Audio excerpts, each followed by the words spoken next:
Welcome to Nighttime Stories. We're thrilled to have you back for our familiar ghost story hour. Let's dive into today's tale, titled An Affair with a Ghost. Sit back, relax, and don't forget to subscribe to support the channel. The story begins with Hong's parents, who had 4 children. They used to run a business, so their family was financially stable. The eldest sister was already married, while the third brother, named Po, decided to open his own rice bran store. He wanted to be independent and not rely on his parents' wealth. His shop flourished, and within a while, he paid back the initial capital to his parents and officially owned the store. Despite his success and the attention he received from many women, Po wasn't interested in anyone. 2 years after starting his business, he introduced his family to a woman named Twen, saying she was his girlfriend. Twen lived far away, in the Bien Hoa market area, and little was known about how they met. Rumor had it her family was wealthy, running a large grocery business. When Po brought Twen home, her beauty won over his sisters and even caught the favor of their parents. But when his father tried to ask about Twen's parents, her expression turned cold, and the mood shifted. After she left, Po's parents forbade him from seeing her again. Po, confused and heartbroken, demanded to know why. His father revealed that Twen's parents were once business partners with them.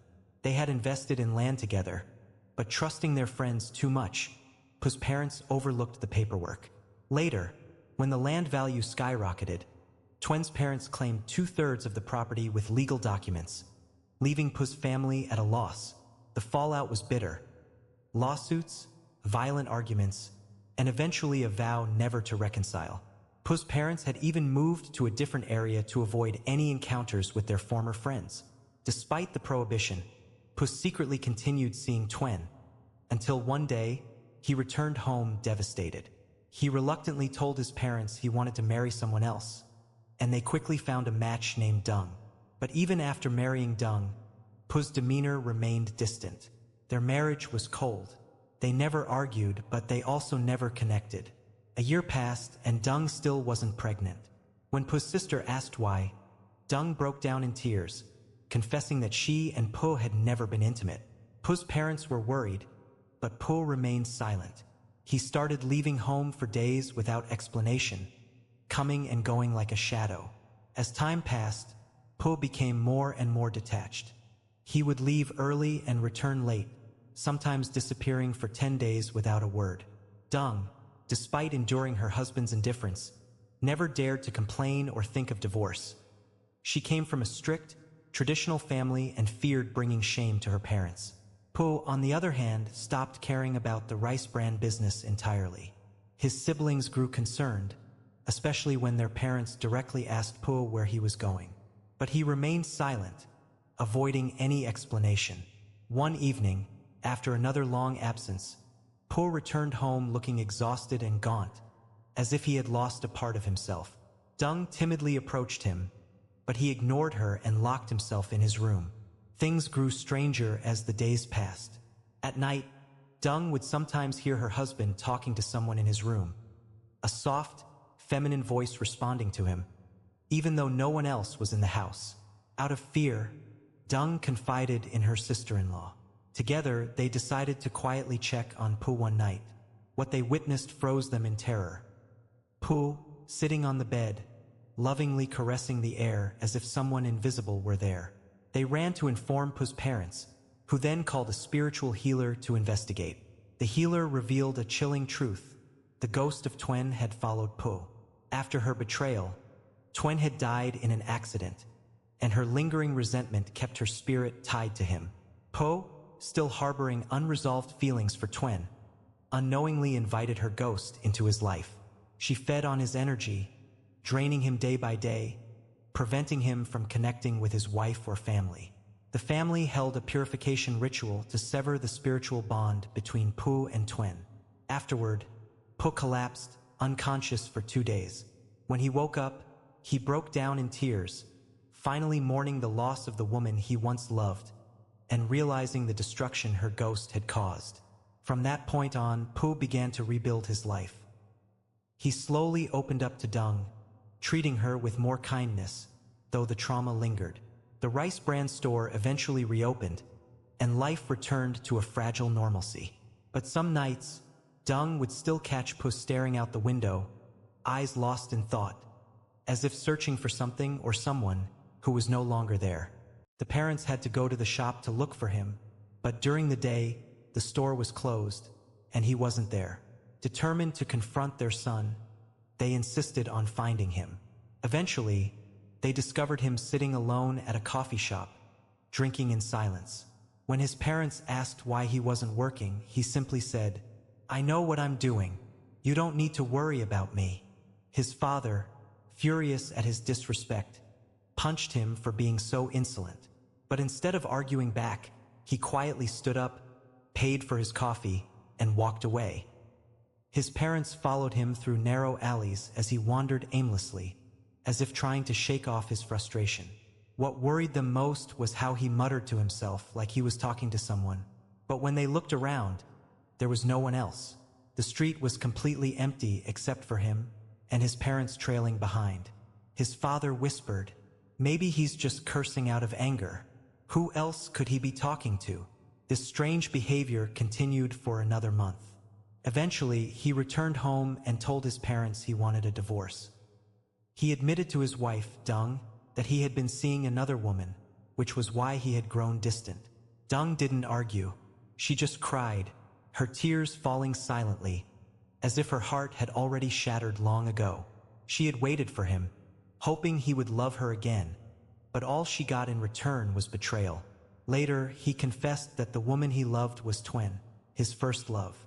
They had broken up because their families disapproved, and Twen had pretended to date someone else to force him to move on. Heartbroken, he married Dung, but he never truly let go of Twen. When he discovered the truth, he decided to leave everything behind to be with Twen, no matter the consequences. Dung refused to divorce him. "Love whoever you want," she said, her voice trembling. "But you can't leave me. I've already married into this family. I can't let my parents be humiliated." A few days later, Ko Hai Lu, who ran a coffee stall at the entrance of the alley, came to talk to his parents. She said he often came to her shop, always ordering 2 coffees, one black, one with milk. But he was always alone. He would sit there talking and laughing, as if someone invisible was sitting next to him. What terrified her most was how he always walked in and out of the shop with his arm positioned like he was holding someone.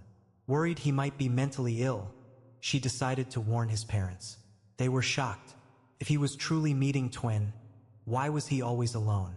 Later, an elderly neighbor, Bak Sao, added more chilling details. He often saw him sitting on stone benches at night, chatting and giggling like he had company.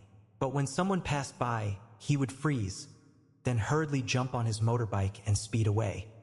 He kept saying, "Get on the bike before Uncle Sao tells my parents." But there was no one there. Terrified, the parents went to check on his shop. When they unlocked the door, they were horrified. The store was filthy, a complete mess. Leftover food, instant noodles, and trash were piled up and rotting. The smell of decay filled the air. Spiderwebs clung to every corner, and the space was unnaturally cold. It felt less like a store and more like an abandoned ruin. The parents wanted to clean up, but they didn't know where to start. The shop's filth and eeriness were suffocating, like a place that had long been forgotten by the living. And the more they thought about it, the more a terrifying thought crept into their minds. If Twen was alive, why had no one in the neighborhood ever seen her? And if she wasn't, who had he been talking to all this time? The mother asked the father, "Is it really that bad for a man to cheat?" The father replied, "Who said I cheated? I didn't." The mother looked at him and asked, "Do you want to though?" The father laughed. "Even if you gave me 10 times the courage, I wouldn't dare leave you." Even in such a strange situation, the two of them could still joke around. But then, they saw their son, Ba, ride his motorbike home. He looked gaunt and pale, almost unrecognizable. The parents stood up, worried. But when he walked in, it was as if he didn't see them at all. They called his name, but he didn't respond. He went straight to the back, collapsed into a hammock, and fell asleep like the dead. The father muttered, "This kid's really lost it." That's why he looks so haggard and out of it. The mother, her voice trembling, said, "Look at his condition." And with what those people said, maybe it's true. Either he's mentally unstable or he's haunted. Haunted? It makes sense, doesn't it? We haven't seen him with Twen even once. He's always alone. The parents decided to clean up his shop, hoping it might help. They hired people to clear out the filth and waited until evening to see how he would react. As night fell and the shop was finally clean, the parents sat down to rest. That's when they saw it. A white shadow gliding past them, fast as lightning, disappearing to the back of the house where Anba was sleeping. They rushed to check on him. He was awake, but he didn't acknowledge them at all. Instead, he spoke into the air. "Hey, get ready. I'll take you out for a ride." Silence. Then he continued, smiling. I know. You like coffee with milk from Kohai's shop. You like sitting on the stone bench, watching the trees, feeling the breeze. We do that every day, don't we?" The parents stood there, chills running down their spines. The mother clutched her chest, struggling to breathe. "I don't believe what I'm seeing anymore," she whispered. The father said, This isn't just mental illness. He's possessed." Anba changed his clothes, grabbed his motorbike, and drove off. The parents followed him, staying far enough back so he wouldn't notice. He went to Kohai's coffee shop, ordered 2 drinks, one black, one with milk, and sat alone, talking and laughing as if someone were there.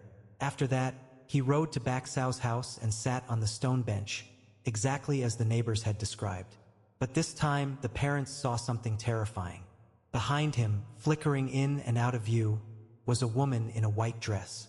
Sometimes she was visible, sometimes she wasn't. But whenever Anba moved, the figure followed him like a shadow. He eventually stopped at a graveyard. The parents hid and watched as he lay down next to a grave. The white figure appeared again, clearer this time. She lay on top of him, the 2 figures intertwined, like lovers embracing. The mother broke down, tears streaming down her face. "Oh my God! Our son. He's tied to a ghost." The father clamped his hand over her mouth. "Quiet. If she hears you, she'll disappear, and we'll lose track of him." They were so exhausted from waiting that they fell asleep without realizing it. When they woke up, the sun had already risen, and Anba was gone. They approached the grave and froze in horror. The headstone bore a picture of Twen. She had died 2 months after marrying Anba. She had been dead for a year. The parents frantically searched for a spiritual master to help, terrified that if this continued, their son would die and follow the ghost to the afterlife. But all they could find were frauds, people pretending to know how to handle spirits.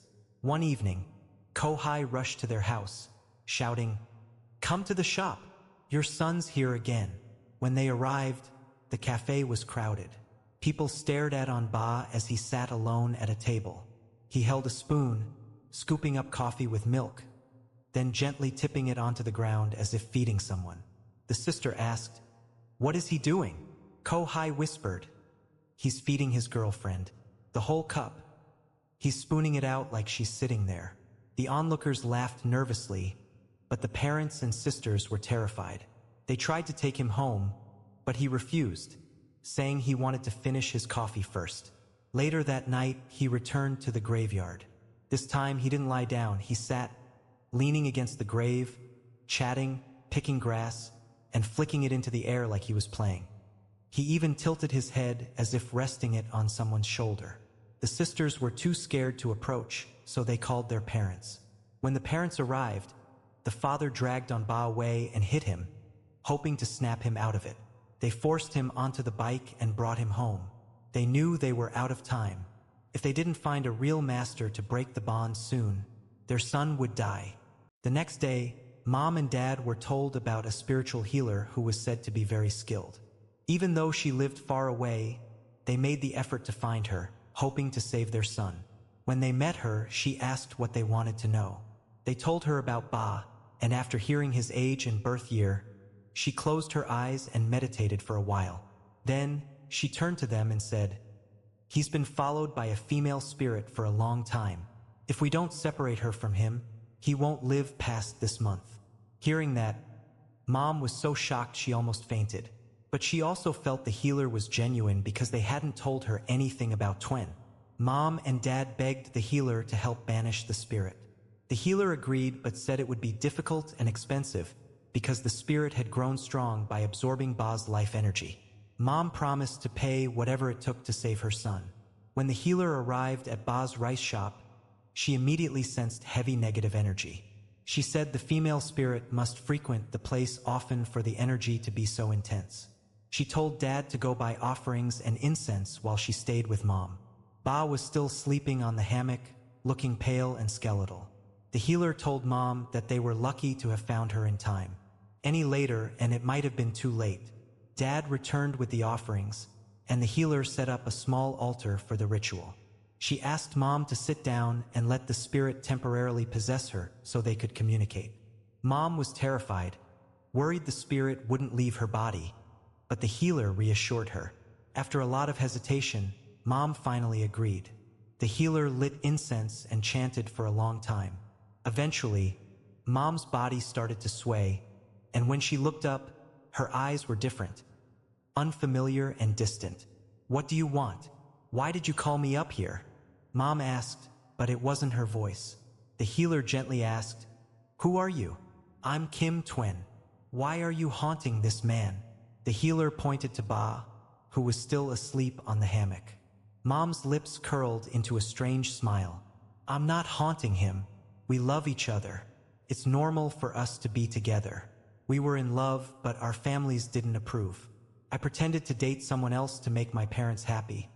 But Ba misunderstood and married someone else.